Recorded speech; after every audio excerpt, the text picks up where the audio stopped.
Bonjour à tous, on se retrouve pour un nouvel épisode des news de la tech. Aujourd'hui, nous allons parler de smartphone. Est-ce que vous payez le bon prix, aussi bien en forfait mais aussi pour l'appareil? On va parler du piratage de Free et ses 19 millions de clients touchés. Également le spatial avec 2 lancements majeurs de fusées gigantesques cette semaine. Les fins de mois difficiles d'Elon Musk. Et enfin automobile avec une supercar. Alors, combien coûte un forfait mobile? Tu payes cher toi, Molly? Oh non, je sais pas trop, mais mon opérateur m'a fait mon téléphone gratuit. Cette rubrique pourrait t'intéresser alors. Je crois que ça compteront genre 50 €. Exactement, c'est le problème. Les smartphones fournis gratuitement par l'opérateur, tu le payes, mais tu le payes dans ton abonnement. Donc, Frandroid, le site web, a réuni dans un article l'ensemble des promotions de janvier. Et c'est l'occasion de voir ce que coûte un forfait sans engagement. Je vous ai récapitulé les fourchettes de prix et vous pouvez voir que si vous payez plus de 20 €, vous payez trop cher.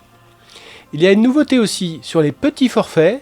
Désormais, en plus des SMS et appels illimités, on commence à avoir un peu de data sous les 5 €. Si vous souhaitez aller plus loin, je vous conseille l'article de Frandroid, dont le lien est en description de cette vidéo. Deuxième sujet, le smartphone en lui-même. C'est combien un smartphone correct? Alors j'ai exclu les entrées de gamme aux performances insuffisantes et je vous préconise de rester aux alentours des 200 €. Voici quelques produits qui sont intéressants avec un compromis sur la qualité photo forcément, mais pour le reste ils font le travail. Mais ils sont tous pareils, ils se ressemblent comme des gouttes d'eau. Oui, un peu, sauf peut-être le dernier. D'ailleurs, j'ai personnellement acheté ce CMF Phone 1 pour ma fille et vous pouvez retrouver le test juste ici, dans ma chaîne Technopatoche.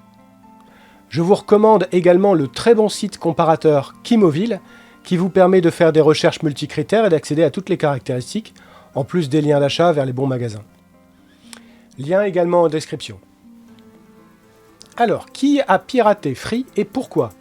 Alors, l'auteur a été arrêté, c'est un jeune de 17 ans, et c'est grave parce que c'est fait 5 millions de coordonnées bancaires qui sont dans la nature.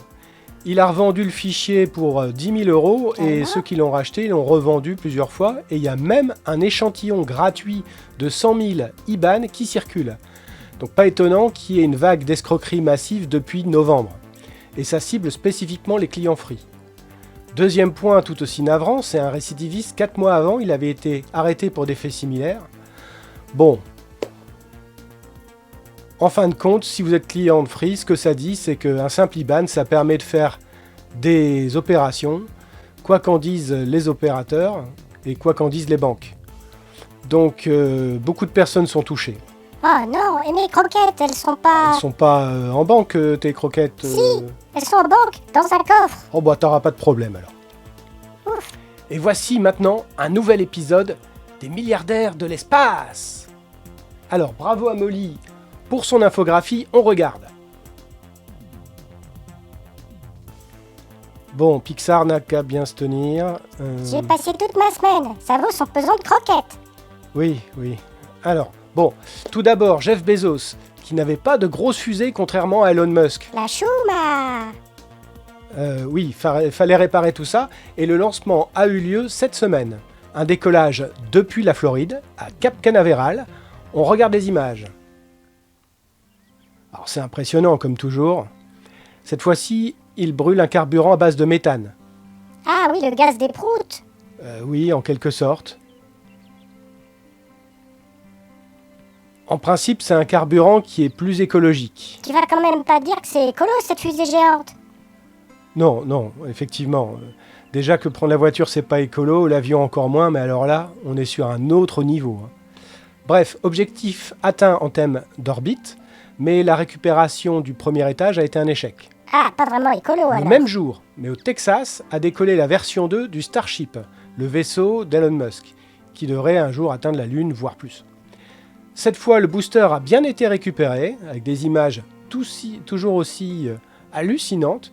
Imaginez, ça fait 70 mètres de haut, un immeuble de 21 étages, attrapé au dernier moment par des pinces. C'est dingue.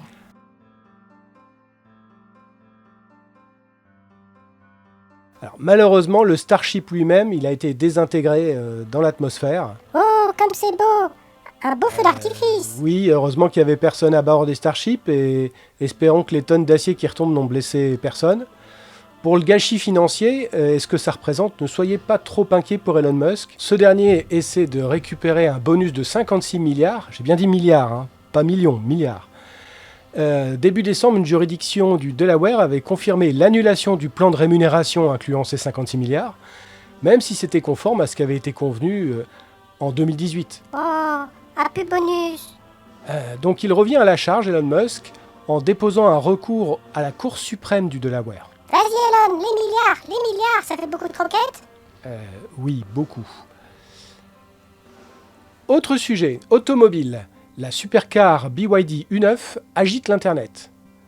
Après avoir été vue sur le circuit du Nürburgring en Allemagne et établi un record dans sa catégorie, la très lourde BYD U9, 2 tonnes 5, 1300 chevaux, montre des capacités originales pour le moins, en exploitant sa suspension pilotée et ses moteurs indépendants.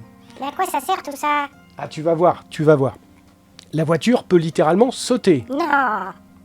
Si, regarde.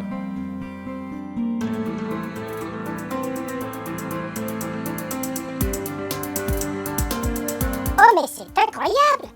Il faut être drôlement précis pour sauter au bon moment. C'est qui pilote? Eh ben, c'est personne qui est au volant.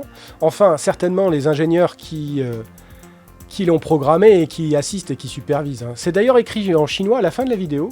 Consultez le manuel, faites pas ça chez vous. La cascade a été réalisée avec les ingénieurs qui pouvaient prendre le contrôle. On n'a pas abîmé la nature, etc. Et ta voiture, elle fait ça? Ah non, pourquoi faire? Alors, l'émission touche à sa fin. Surtout pensez à liker la vidéo et n'hésitez pas à réagir en commentaire. Je vous mets également ici le lien vers les vidéos, vers le test du smartphone CMF. Et surtout, la précédente émission de news avec du catch, de la bagarre et un président qui tond les cheveux d'un camarade avec l'aide de gros bras.